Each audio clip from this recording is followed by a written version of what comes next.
right? All right, guys, so I think last time we officially left off in section 1.3. I sort of started talking about types of numbers. Oh, yeah. I have a question from number 1. Okay. Number 30 says 3/5 of a number added to 12. I don't know how to write that. And one is kind of like it. Number 107, 108. The product. Yes. Yeah, that's I like it. And of course, this is where things start getting a little weird, is when you start trying to translate from English to math. Because if you don't know this already, you've had the suspicion, and it's true, math is really just a foreign language, which is why it's difficult to learn. It's just as difficult to learn as German if you don't know German. All right? It's kind of hard. Finnish. Anybody ever tried to learn Finnish? It seems they want to use every letter in the alphabet. I can say that because I'm part Finnish. But they want to use every letter they have and every word they have. It's crazy. But looking first at that, what does it mean? Let me see if you guys understand this. What does it mean to do like 2/3 of something? What is that really like? 2/3 of 18. What operation does that mean to do? Division. Beautiful, right? Not division, multiplication. And it seems that less and less students coming out of high school nowadays know that. They seem to be making less of a point of that. The word of, in this case, means multiply. So then you would just write 2/3 times 18. So in this problem, number 30 on page 80, it says 3/5 of a number. Well, how do you write that? 3/5 of a number. Yeah, so I got 3/5 of some number, which is x. And of means multiply. You guys with me? Okay, sort of. Because if I take half of something, I cut it in half. I divide it by 2, which is what happens when you multiply by 1/2 of something, right? You cut it in half. Of means multiply. And then it says 3/5 of a number added to 12. Plus 12. Yeah. What's the most evil word? Like sum is easy, increased is easy. Those kinds of things are easy. What's an evil word? Who remembers the word that things are backwards for? This might be a weird question. I don't know what you want me to say. How do you write 7 less than a number? How do you write 7 less than a number? 7 minus x? I got an x minus 7, and I have a 7 minus x. So let me ask you this. Look at me. Don't look at the board. What is 7 less than 10? What did you... Now be careful. What is 7 less than 10? 3. End of story, right? If you got 10 apples and I have 7 less apples than you do, I don't have -3 apples. What the hell is that? I got little apple black holes or something. I have to fill them in with apple. What does that mean? So 7 less than 10, what do you actually do? 10 minus 7. Right? So 7 less than a number, what do you actually do? The number minus 7. Do you guys see that? Why do you do that? Because that's what you do with numbers. What is 7 less than 10? 3. 10 minus 7. So what did I say earlier? What happens with variables? The same thing that happens with numbers, because they're just numbers I don't know yet. Less than is the hardest thing in this problem, because the other ones are pretty easy. You can just write them the way they come, right? A number divided by 8. How would you write that?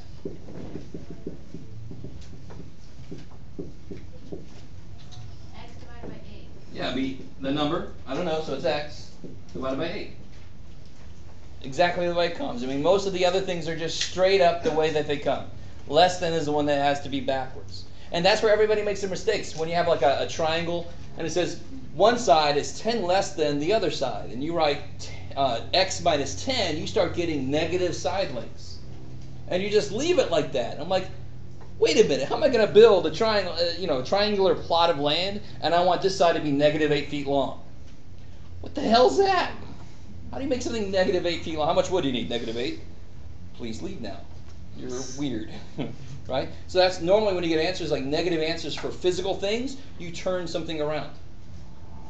You didn't put it the right order. Right? That's why that comes out that way. It's not math's fault. Right? Okay. Any other questions from the homework? Yeah. Problem 38. The 0.63? Yeah, The one that looks like this? Am I looking in the right? yes. Okay. This is actually sort of the end of the discussion I started the other day. So let me hold on to that. Let me see. Any other questions? And then we'll... So let me not forget about this one. Don't let me forget. Come back to that, classifying that problem. Yeah. 32, but 32, it was a t plus 5 over 3t, and the letter was 6. Or the number was 6. Then equals 1. Equals 1. And then you want to check. So it says, the instructions say, is this a solution? Check to see if solution. Right? Check to see if that's a solution. It doesn't say solve the equation, so I wouldn't take points off, but you don't try to solve this equation. How do you check a possible answer to an equation? Plug it in. I love it. Right? If t is supposed to be the answer is supposed to be 6. How do I test it? Plug it in, see if it works. That's the whole idea, right? So if you plug a 6 in, how would I rewrite this? 6 plus 5. 6 plus 5. Divided by 3 times 6. Divided by 3 times 6 equals 1, right? 6 plus 5 is 11. 3 times 6 is 18. 18. Is 11 18ths 1? No, not today. No. So is that a solution? No. Would you say that there's no solution? I don't know. All I did was check one possible answer. That didn't work, so that answer is not a solution. 6 is not a solution. Is there a solution? Yeah, there is. There's a solution to this. Right? In fact, it's 5 halves, I think. But for that answer, Yeah, 5 halves. the answer's no then. Yeah, the answer to this, the short answer is no. I like it. Does this solve this? No. No. Why not? It doesn't make it work. Can we do another one? Or, That's not my answer to that question. That's the answer to this one. Let me see real quick. Yeah. Okay, I don't think we've covered the one I have a question on all in class. It's number 142. 142 sounds like we might not have. Yeah, you're right. We didn't quite get there yet, but this is one that is related to order operations, of course, because everything is. Yeah, and the distributive property terms. Exactly. Cool. This is a good one for me just to gauge how much you guys remember or already know.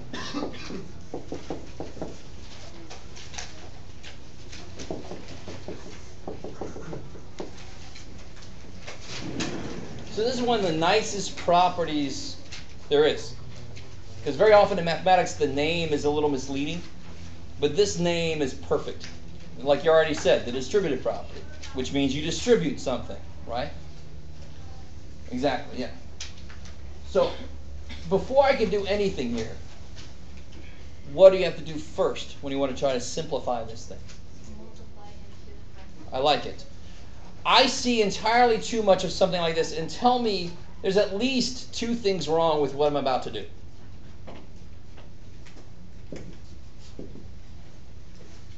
There you go from there. you're not supposed to do addition. There's no equal sign. And you would only, if there was an equal sign, where would you subtract 1? On both sides of the equal sign. So very often I see somebody doing something to one side. How does that make, and you all heard the silly thing about the scale, and if you do something to one side of the scale, you can do the other things side of the scale. I always think about Indiana Jones and the whole, take the gold thing and put the thing there. But this doesn't make any sense. I'm taking stuff away from one side. How does it keep it balanced? Plus, how the hell am I going to break into this thing? Right? Think about this. Is that a 1? No. It is a -4, right? I don't even have a 1 there to subtract 1 from. Are you guys kind of with? I can't break into a parenthesis like that. I have to first bring this in to see what it really is. You guys with me? Because if I do, here's 8. 8's 4 times 2, right? Does that mean I can subtract 2 all of a sudden or something? No.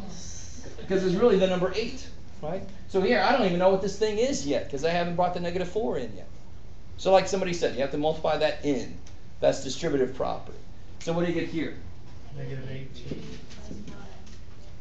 Minus 4. Minus 4, good. Negative 8 times negative 3 is? Positive 24. Negative 8 times positive 4 is? Minus 24. Careful. And now you just have to combine like terms, right? Don't let like terms be a difficult thing at all. Instead of rearranging things, unless you really want to, what I always do is I use, and this is not that hard of a problem, but just to show you what I do for like terms. Anything that goes with this guy. 24. The other t's, right? Yeah. Anything that goes with this guy, 32. the other number. So then I can kind of visually see, okay, those go together. I don't have to actually move it and waste time rewriting the problem. What's negative 8t plus 24t? 16t. 16t. Because you could say it the other way. 24 minus 8. Okay, that's easier. 16. Right? So 16t. What's negative 4 minus 32? Negative 20. Careful, negative 36. If they're both the same sign, you add them. And then you put the sign back on. If they're opposite signs, you subtract and put the bigger sign back on. Right? Did you guys know that? Those are the two quickest ways to do that. Another way is money. Remember money? I owe 4 here. I owe 32 there. How much do I owe all together? 36. I wish I only owed 28. But I owe 36. I got to add those debts together. Right? How we doing? Okay. Oh, because don't change the class, no. Here? Yeah, this four maybe stays true. Here? Yeah. Yeah, because negative times negative was positive. Okay. Negative times positive was negative. So that right there is where it's determined. Yeah. Do you see that? No. Because when you multiply this negative 8 in, Yeah. that's where it becomes positive. Negative. Okay, go ahead. So on the next step. Yeah, the next step, the 4 minus 32, is the same time. Exactly. So if they're the same sign, you add them together and put the sign back on. Because if they're the same sign, they're going in the same direction. Negative 4 is negative. Minus 32, go even more negative, right? That's what that means. I'm already 4 steps back, and then it says go 32 more steps back. Well, now I'm 36 steps back, right? So when they're the same sign, you add them. 4 plus 32 is 36, and you put the sign back on. When they're opposite signs, if I add 4, that's the answer right there, right? Why is that the answer real quick? Why can I do nothing further? Because I have 16 t's and 36 ones, really. I can't put, they're not like terms. I can't put those together. I always hate it when somebody does everything perfectly and then they tell me here that it's somehow it's negative 20 t or something. I don't know. These can't go together, right? So, real quick, if I had negative 4 plus 7, they're opposite signs. So you subtract, 7 minus 4 is 3, and you put the sign of the bigger one back on, right? That would be 3. So when they're opposite signs, 8 minus 12. You subtract them, 12 minus 8 is 4. And what's the bigger one? 12 is negative, so you put the negative back on. That's the quickest, most direct way to remember how to do sign numbers, right? Because I used to teach like, I don't know if you guys have ever heard of a movie called Stand and Deliver. Stand and Deliver, about a teacher and he raises students in beginning algebra and makes them go all the way through calculus. And there's one scene where he's like, fill in the hole. He used to teach like a 4-foot hole. If you put 7 feet of sand in there, ain't you gonna have a 3-foot over the top? Or if you got a 12-foot hole and you put 8 feet of sand in there, you still got a 4-foot hole, don't you? So that's a whole other way to think about it. I like money and the direct way, which is, if it's opposite signs, you subtract the sign of the bigger one. Same sign, you add, put the sign back on. Very direct, right? Okay, cool. Any other questions besides the one I still got to come back to? Yeah. 136. Oh, cool. 136.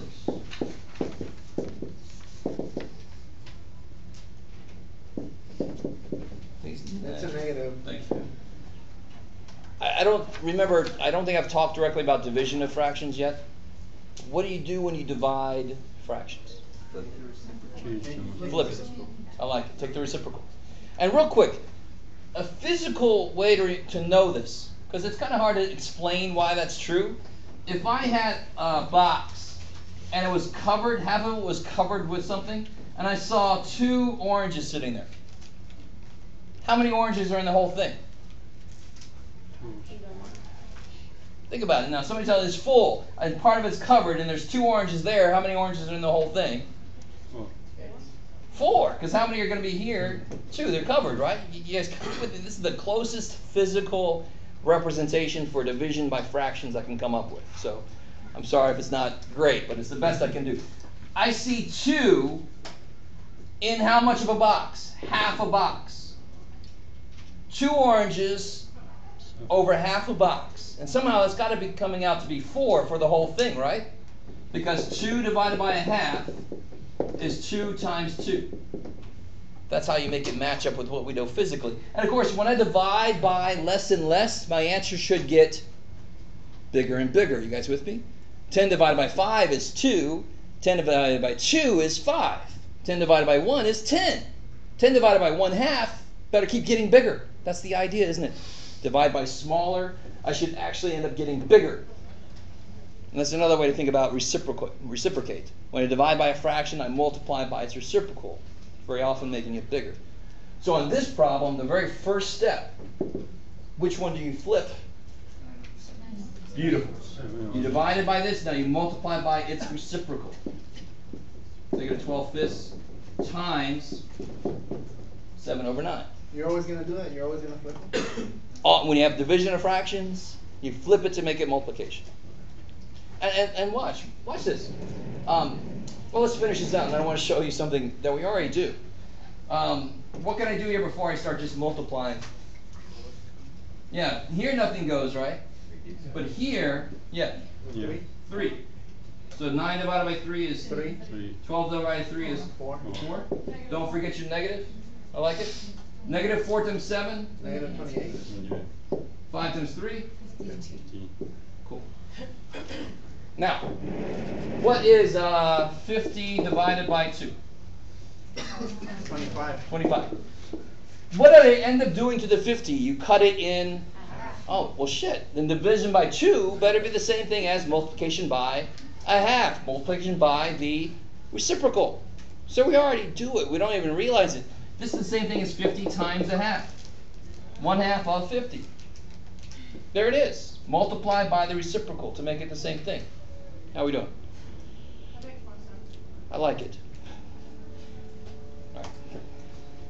It's my favorite phrase. That makes sense. Okay. So any others before I get back to this one? Can you repeat 36? Oh, this one? Yeah. I got the 28 over 15. So flip it. Reduce here, right? So then -4 times 7 is -28. But now I'm multiplying, so I just multiply straight across. 5 times 3, 15. Yeah. You do 14.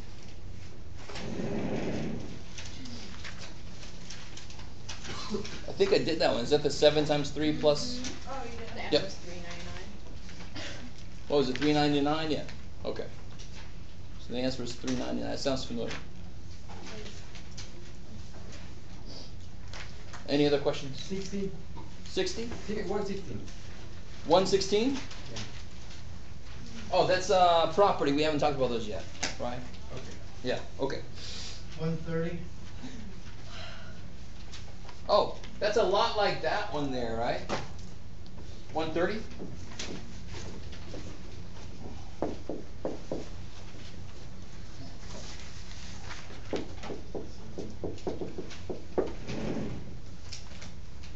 So here they're just really making sure you're careful about the negatives. I just threw a bunch of negatives in there and just said, have fun with that. But again, what's the first thing I have to do? Before I can put anything together, everything is stuck. Nobody's free. So I got to distribute it to make them free. So I take the negative in, what happens here? Minus 2k. Minus 8. Minus 3k? Plus. Good. Minus a minus is plus. I always think about minus and negative as somebody erasing my debt. They forgive my debt. Minus a minus is plus, right? So here, what happens? What can I do here? Add the case. Good. The k's can go together, and the numbers can go together. So negative 2k minus 3k. Okay.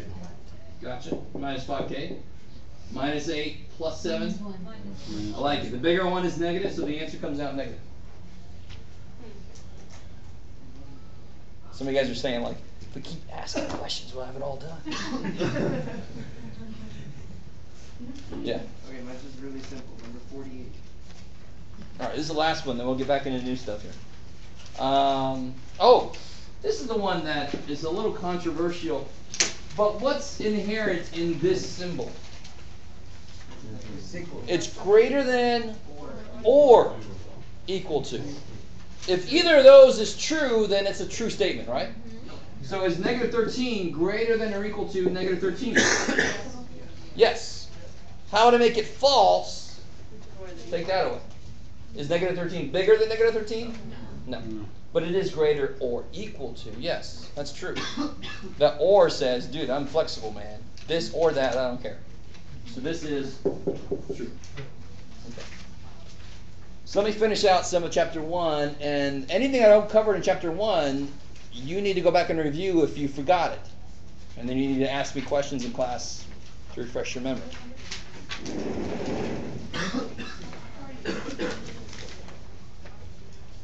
And let's actually kind of start here. Because it comes right off the last thing I did. I think last time I ended up with these notes, natural numbers. 1, 2, 3. Whole numbers adds the idea of what? Good. Whole number, the number 0 looks like a whole, so that makes it easy. Alright, my little caveman, he had some rocks, he lost them, so he had 0 rocks. He borrowed some, so I had to come up with the idea of negative for debt, right? So that would be called integers.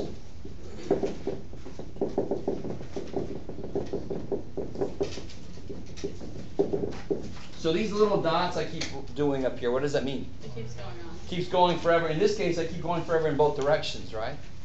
Because once I add in all the negatives, well, that's 1, 2, 3, and also they're negative, so forever. Just like a number line goes forever in both directions. How are we doing so far? What are the only numbers I've left out then? The only real numbers I've left out? Fractions, right? Stuff that's in between these numbers. Who knows what those are called? Rational, I love it. Rational numbers. Because look at the root word. Ratio. What's a fraction? A ratio. Cool. So rational numbers are any numbers that can be written as fractions. And what is a fraction specifically? An integer divided by an integer where the bottom is not. Careful. What can you not divide by? 0. You can't divide by 0. How are we doing? You can divide by any other number you want to. You might get a freaky answer, but you don't get what you get when you divide by 0. Undefined. Neat. Why do we call it, a real quick side note, because I like to explain things to you. Why do we call it undefined? So if I have 1 divided by 0, you always, next to that you'd write down undefined, right? Why? And of course the answer for some people give me is because that's what they told me to do. Which I don't blame you, because sometimes that's all they tell you. Let me ask you a real simple question. What is 6 divided by 2? 3. Now let me ask you a little harder question, because you're not sure exactly what I want from you. Why? Don't tell me because 2 goes into 6 3 times. Be more specific. Use multiplication to explain your answer. Why is 6 divided by 2 3? Because 3 times 2 is 6, right? Whatever number goes here has to multiply by this to make this. True? So what's 1 divided by 0? Whatever number I put there better multiply by 0 to make 1. Holy crap. Any number defined to do that? So we have an undefined number. There you go. That's why we call it undefined. How are we doing? Okay. So not the most amazing thing, but I want to let you know why we call it that. Anybody else call it something different? Sometimes you call it infinite, and that'll come up later. But really, to be more direct, it's undefined. Yes, ma'am. So, I'm coming back to this. yeah, so whole numbers are the same as natural numbers, but they have 0. Beautiful. So every single natural number can be found in here, right? Every single whole number can be found in here. Every single integer can be found in here, which sometimes freaks people out. But how do I write -2 as a fraction? -2 over 1. You guys with me? What was the definition of rational again? Any number that can be written as a fraction. And I can write every single one of these as that over 1. We're cool? Okay, so any number that can be written as a fraction. So some of you guys realize there's more than that. Any decimal that stops.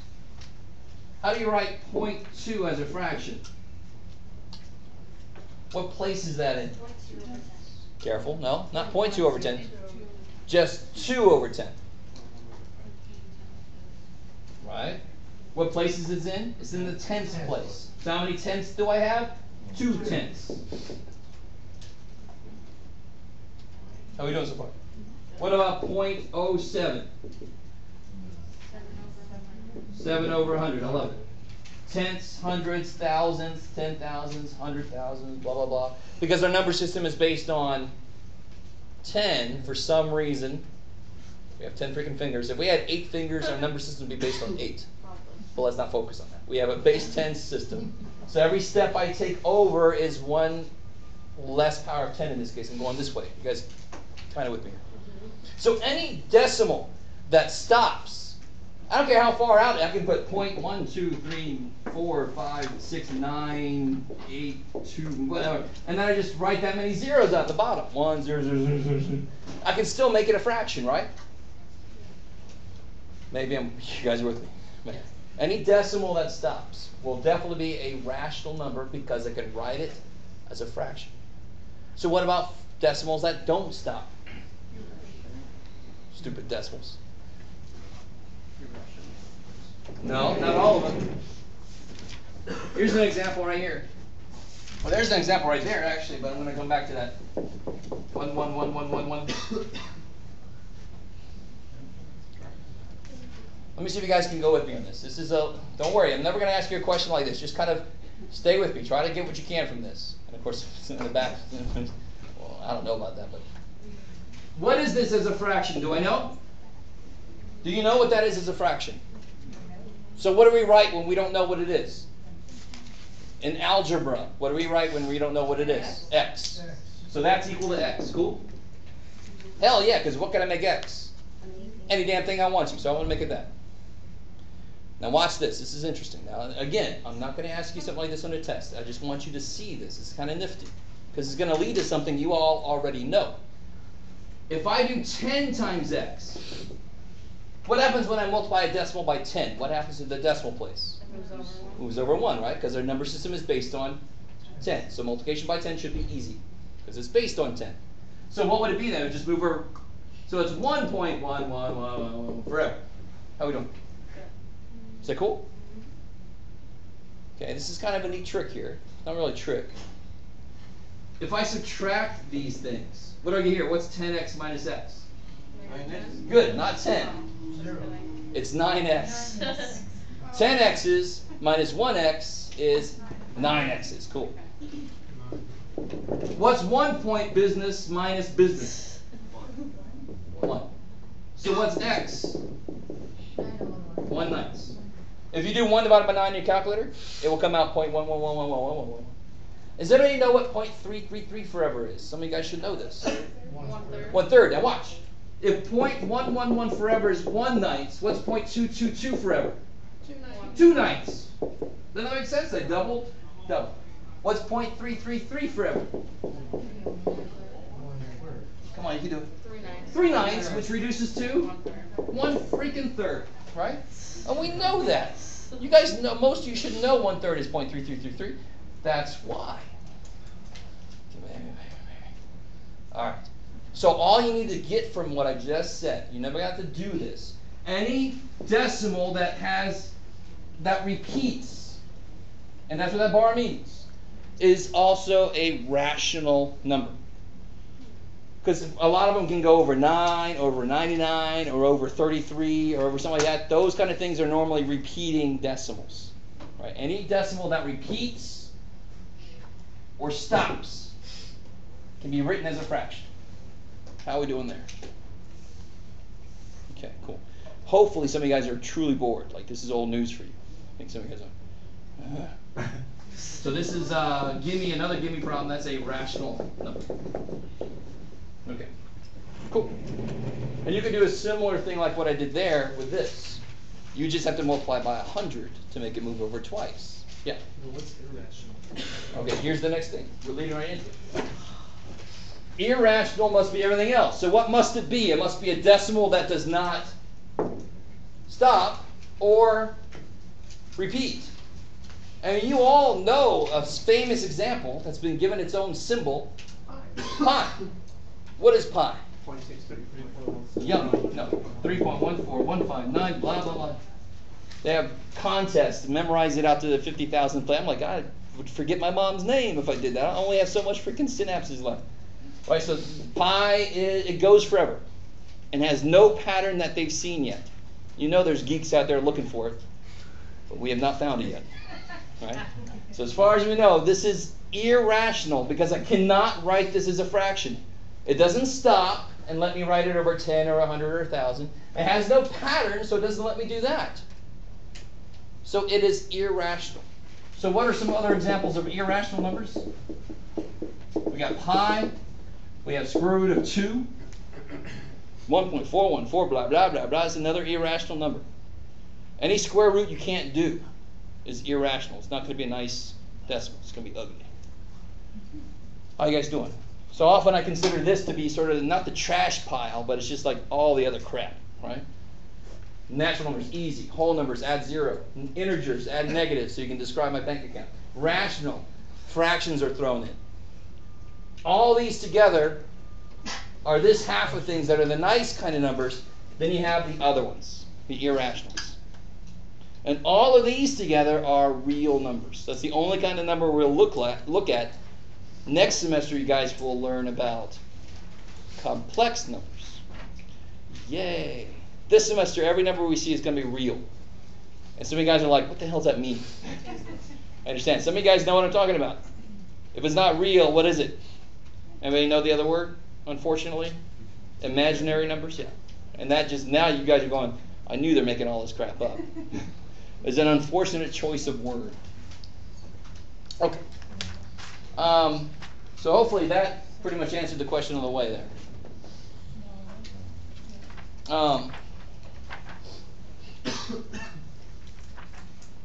1, 5, and 1, 6. I'm pretty much going to just skip and let you guys. That's adding, subtracting, multiplying, dividing real numbers. That's definitely something we should all know. So I'm going to let you guys go with that. Okay. Something I definitely do want to cover though is properties of numbers. And they kind of, on page 66, they put them all together for us. Oops, sorry. I have a question. Yeah. Today, up to chapter 2, 2.5, we're going to be up to, with the lesson plan and stuff? I'm planning on at least getting into 2.2. I don't know. We'll see how far I make. So because we also got a field trip to go on today. Oh, okay. So next Monday. So next Monday, you just want chapter 1. You don't want chapter 1 and then part of chapter 2. I didn't even finish 1 this past Monday. Oh, okay. So today I finished chapter 1, right? We're going to finish chapter 1 today. So when is chapter 1 homework due? Wednesday. Next Wednesday, 2 class periods later. When can you turn it in? Somebody's already turned theirs in. Okay. Anytime you get it done. And remember, next Wednesday, if you don't quite have it done, you always have more time until the day of the test. But Yeah. that's just a way to make sure that you're on track. So you wouldn't want up to 2.2. You want. No, it's cool. Oh. Early is great. Okay. That's one reason why I give you all the homework for the whole semester, because I know a few of you guys, this Yeah. happens. Some of you guys are like, what the hell? But some people just go ahead and just do it for a long time. Like, yeah, get it done. Why the hell not? Let's see. So this is the stuff. And to tell you, I want to tell you this. As a student, I know you must feel this way because I remember feeling this way myself. Have you guys talked about commutative, associative, all that kind of stuff before? Does that sound familiar to anybody? Yeah. Okay, I had a lecture with my math 281 students today, right? Where we talked about associative, commutative properties. Of course, we were talking about some weird ass shit that they work on. But the properties themselves hold throughout a lot of mathematics. Right? The real number system has these properties. There are other number systems that don't. So they do have a reason. They're not just stuff we just do just to see if you pay attention. So the big two that's hard to remember is the commutative and the associative, because they are very close to each other. One of them is when the parentheses move, and the other one is when the numbers themselves move, or the variables, right? So commutative is when individuals move, like we commuted to school today, right? Everybody knows the word commute. You commute to work, you commute to school. You get there, you move. So commutative, an example of it would be something like x plus 7 plus 2 equals x plus 2 plus 7. Group and order. Say again? Group and order. Yeah, they just Group and order. or reorder it. Exactly. So when you see a problem, if I say identify the property, don't tell me x plus 9 is the answer. No. What property did I use? I used commutative property because I moved individual things. So associative property would look like this.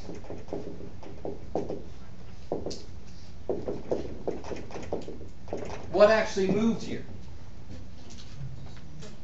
The parentheses got up and moved, didn't they? That's associative. Parentheses associate, individual things commute. I'm trying to give you a way to remember those two. And they're not really a huge deal. Just don't lose points on them. All either one of these says is that you can add or multiply whatever order you want to. Right? So it works with multiplication too. If I had x times 7 times 2, that's the same thing as x times 2 times 7. Why is that commutative? It has parentheses in it, but did the parentheses move? What moved? The 7 and the 2. That's commutative. To be associative, it would be x times 7 times 2 equals x times 7 times 2. That's associative, because the parentheses actually got up and moved. You guys with me? A little bit? Yes, ma'am. How do they move? Say again? How do they move? I don't understand. So from here to here, what changed? Just the two. From this side to this side, what changed? The place of The 7 and the 2 moved. Yeah. Right? So when individual things move, that's commutative. When parentheses move, because what changed here? The x 7 2, is that different? No. Oh. What's different? The parentheses got up? 7 are They together. got up and went here. Cool. Okay. Okay. Cool. All right. Plenty of that. Because real quick, what's 2 times 7 times 5?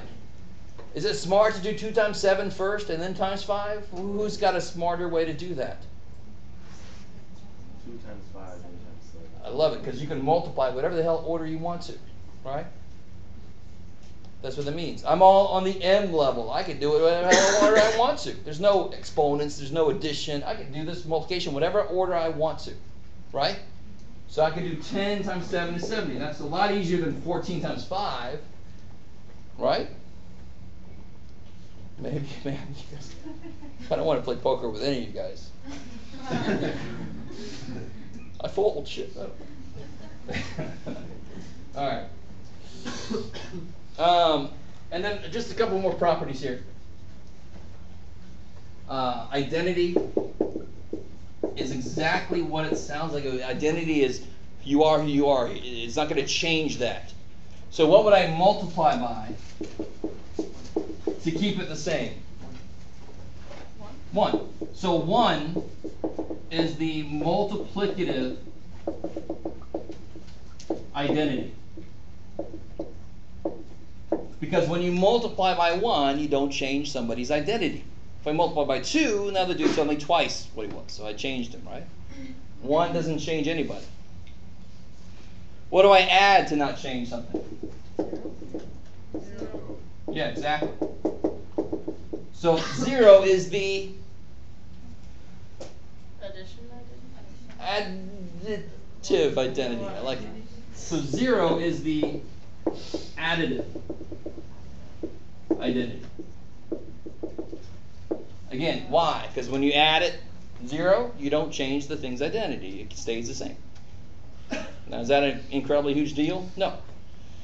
So inverse is exactly what it sounds like. The opposite. But there are two types of opposites. In fact, let me see what you guys say. What's the opposite of 5? Say again? -5. I like it. So one type of opposite is additive. You said the opposite of 5 is -5. Why? Because when you put them together, you get 0. When you add them together, you get 0. So the additive inverse of something is the negative of that thing, right? So if I have A, its additive inverse is -A. How are we doing with there? Is that all right? And that's, of course, the first thing that comes to mind. What could possibly be another opposite? I like it. So another opposite of 5 would be 1/5, which must deal with the other main operation. Oops, I'm pointing in the right place. Multiplicative inverse. If I multiply by 1/5, what do I get? 1. The 5's cancel, right? It's all about the idea of canceling. So they cancel down to 1. In the additive case, they cancel out to be 0. See that? See the connection? Well, so what's the additive inverse of 2? -2. What's the multiplicative inverse of 2? 1/2. I like it. How are we doing? Sort of okay. Semi-decent. It's nothing too major yet, so hopefully everybody's with me. All right. And again, I'm trying to go a little bit quickly through chapter 1 because it should be review, and you desperately have to come see me or tutor if you really aren't understanding some of this stuff. There should be stuff that you've seen before. Quick thing. Why does the distributive property work? Somebody know? I mean, you know what to do, right? What would I do there? 3x plus 6. Is that order operations? What would order operations say you have to do? As opposed to, but those aren't like terms. I know! So order operations seems to be like, thanks a lot, dumb freaking order operation. I can't add x and 2. So how is this legal then? That I'm actually doing the out of order? Because what does 3 times something really mean? Don't tell me it's 3 times something. That's what I just said. 3x means x plus x plus x, right? So what's 3x plus 2? X plus 2 plus x plus 2 plus x plus 2. And then I just put my like terms together. What's x plus x plus x? 3x. And what's 2 plus 2 plus 2? 6. Do you ever do this? Please don't. I just showed it to you to show you why distribution works. It should trouble some of you. You should go, they PEMDAS, please excuse my dumbass on or dear sound, whatever. They throw in their hands and then say, oh, here, you know how to do it. That's why. That's what I do. I rewrite it so then I can just use commutativity and associativity. I can just move things around, put like terms together then. You guys kind of with me here? The rules can't be broken. You can rewrite things. So you can use other rules, but this rule can't be broken directly. Maybe. So what do? The shortcut is just bring the 3 in. Because that's what happens at the end. 3 of that, 3 of that. Okay. So that's pretty much chapter 1. And if you think I went kind of quickly through there, I actually didn't. Because some of my colleagues don't cover it at all. So please come see me if you need help with anything chapter 1. If you haven't started the homework, do it immediately so that you know if you have big trouble spots. You want to know now so you can get them taken care of. Because now we're going to start chapter 2.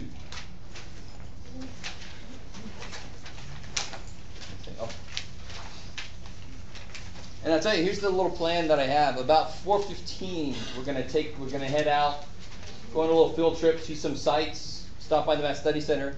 We're going to come back here, do a little more lecture, and then leave. Is everybody with me? That's the plan for the day. Because I told them we'd be there about 4:30 so that there's room for all of us in there. They know we're coming, right? So let me see where we are with this. Let me see what you guys can do. And I'm going to try to use this a little bit. So if you've bought this guy already, you can certainly use him as we're going through this, because I think I'm going to try to use a lot of the examples from here.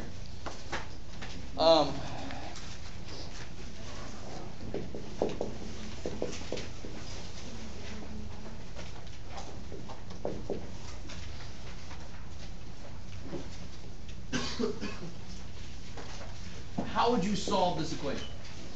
Add 12 on both sides. Exactly, and why? To get to what y is. Because your whole goal for solving an equation is to get the variable By itself? by itself. I love it. So you're continuously undoing everything, right? If I see a minus, I'm going to put a plus. If I see a divided by, I'm going to multiply, right? That's the idea. And really, part of math is, if you go into Math 110, and if you even go into Math 176 and Math 180, what you kind of do is you learn all these different functions that do all this different stuff, but you also have to learn their opposites. If you know addition, you can't solve anything unless you also know subtraction, right? You have to always know its opposite, because how do you solve an equation? You do the opposite stuff. You with me? So we always have to know the opposite function, or the opposite operation. So here I would just add 12, because then that cancels. Y equals 31. Coolness, right? So section 2.1 and 2.2, section 2.1 focuses on just adding, subtracting. Section 2.2 focuses on multiplying, dividing. And then section 2.3 throws it all together, right?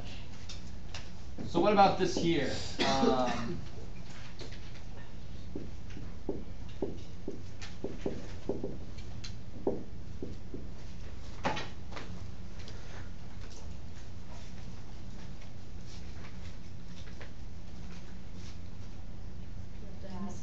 I think some of you guys are like, the way I said that, it sounded like it was going to be a trick question. But yeah, you got to say to yourself, why is x not by itself? So I want to focus a little more on equations than I have in the past, because I've noticed some people kind of don't quite fully get equations. And if you don't get equations, what about word problems? They're hard enough to set up. But then imagine having trouble solving the equation. That should be the easy step, right? They give you all this weird crap, the train leaves, and this other train leaves, and how long until they freaking crash, and then you set up an equation, and you hope to God that's the easy step, because it was hard enough to get the freaking equation in the first place. So equation solving should be relatively easy, because it's normally like the last step, right? So this year I say, okay, here's my x, why is it not by itself? Because it's stupid 17. What's the operation? Or what would make this cancel is another way to think about that. Minus 17, like you guys said. Do it to both sides of the equation. Yeah, negative 29. Cool. I like it. Because again, they're the same sign, so you add them, put the sign back on. So where I start to see some problems is something like this here.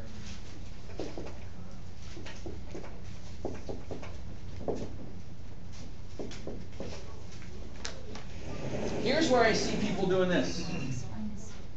Here's where I see people doing that. And I already kind of talked about that earlier. You can see what their thought process is, right? What's wrong with it? The answer is 1, though. Say again? The answer is 1, though. So the 3 has to change to negative 7 and then subtract 11. Oh yeah, so you're thinking ahead a little bit, right? Yeah, I guess so. But exactly what was done wrong here? So, but you divide by 11, but if you They try to cancel it's the wrong, one it was that's on the processed side. wrong. Totally. Yeah. I don't know what went wrong. This side only you can switch the minus to the just add or subtract. Yeah, what they did was they're trying to eliminate this minus x. But it needs to be on the other side. Exactly, but you would have to do the other side. So there's actually 2 problems. I wouldn't want to add x to this side. Why would that suck? I want all my variables together. I don't want to separate them, right? So this is kind of silly. I don't have to do that because they're already on the same side. I just put them together, right? So please, dear God, don't, if it's already on the same side, put them together. You don't have to add and subtract. You don't have to do the opposite. You only do the opposite if you need to move it to the other side, right? To keep the balance. Here, what's 2x minus x? X. Cool. So this and this becomes x, and the minus 7 is still there. You guys see that? And if you're just organized for yourself, you will, don't be evil to yourself. I see people with pieces of the equation here, and then the other piece, and then they bring it together. I'm like, oh my God. For one thing, I can barely grade that, but how the hell are you keeping track of it? Do something and then rewrite everything there. I did one thing, rewrote everything else. And of course, what's the last step now? Yeah, my x is almost by itself. Just got to get rid of him. If I add 7, it cancels there and shows up over there. 3. Now, just to make a point, make something later easier. What does this really mean? What I just got. What does that mean? If I put a 3 in here, this will be true, right? This side will become -4. So when this is true, right? If I put a 6 in here, would it be true? No, because we just figured out the only thing that can make this true is 3. So we already know. How would you check it? So to check this, I plug in 3. Twice 3 minus 7 minus 3. So what's twice 3? 6. 6 minus 7? -1 minus 3? It works there. See, right? You can check it. You can check your work. Maybe. Okay.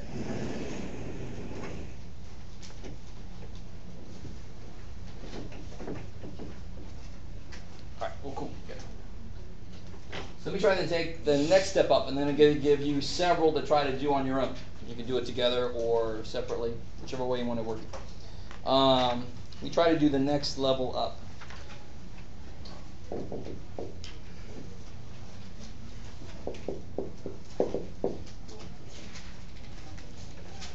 This is really officially section 2.2, but they're all the same idea. Whatever operation is there, you undo it. Exactly, because right now my x is not by himself because of the stupid 7. What operation is there? Division, so what must I do? Multiply. Multiply by 7. And you can see what happens. Because again, my whole focus is getting my variable by itself. Undoing whatever's being done. So now I get my x there. I like it. Cool. Now some of you guys almost never think of this, but you can look at this. The easy ones, I'm not saying you should do this. I still need to see some work. But what divided by 7 is -3? 21. And what did you do? What do you do in your head to figure it out? You multiply by 7. So people kind of don't give algebra much credit. You're like, I don't do that credit. Yes, you do. That's how you figure it out. If I don't even write it as I say, what do you divide by 7 to make 3? You guys would go, 21. You just did freaking algebra. I don't want to hear about it. Yeah.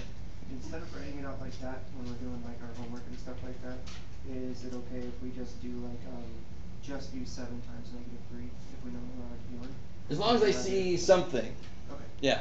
And when you get a problem like this here, this last one we'll do together, and then I'll let you guys do some on your own. Yeah, we got time. Good. What about this? Let me take a bit of a step up here.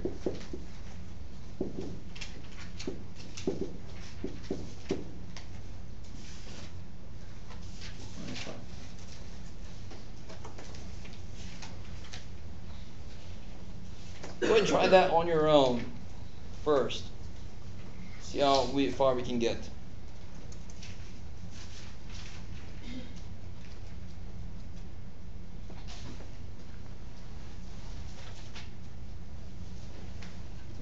Oh, cool.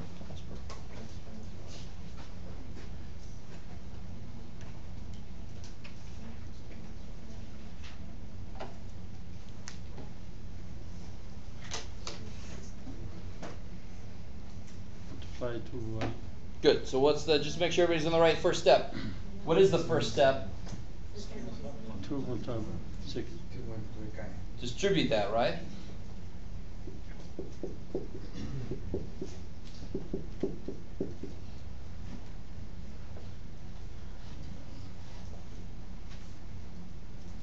You have like terms instead of 2 and the 5.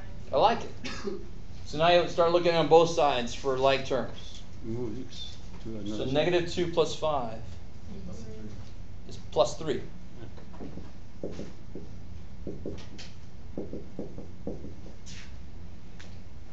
Now here's the step. You hit this step all the time. Now you got to make a choice. Which way you want to go with your variables and which way you want to go with your numbers. And normally I try to keep it, some people like to just always put the variables over here. But there are people that like to make your variable always positive so you don't make a negative mistake, right? So I could subtract 2x, couldn't I? And get my variables together over there. That would kind of suck because then they come out negative, wouldn't it? So instead I'm going to, if I add something, will it cancel the x? So what would I do here to make the x go away? Minus x. Because then x minus x, gone.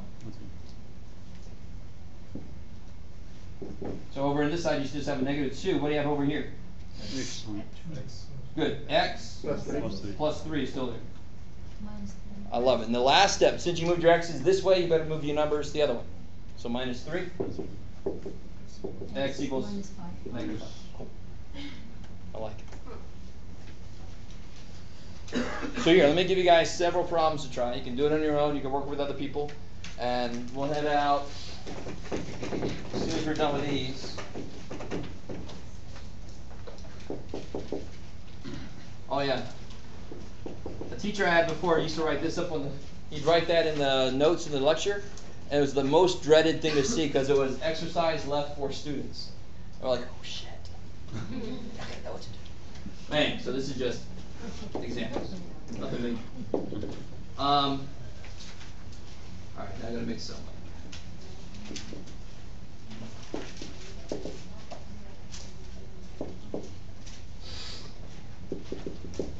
Are you gonna collect those or do you? No. This is just for us, just for you guys. I'm not gonna take these up.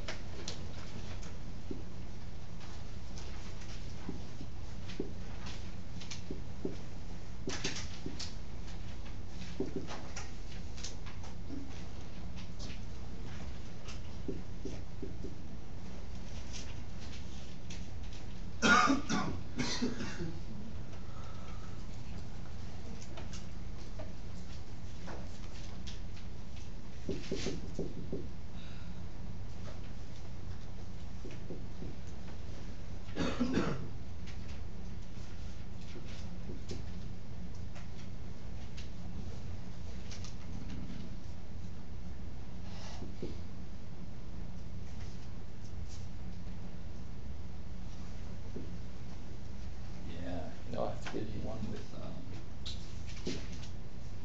fractions in it.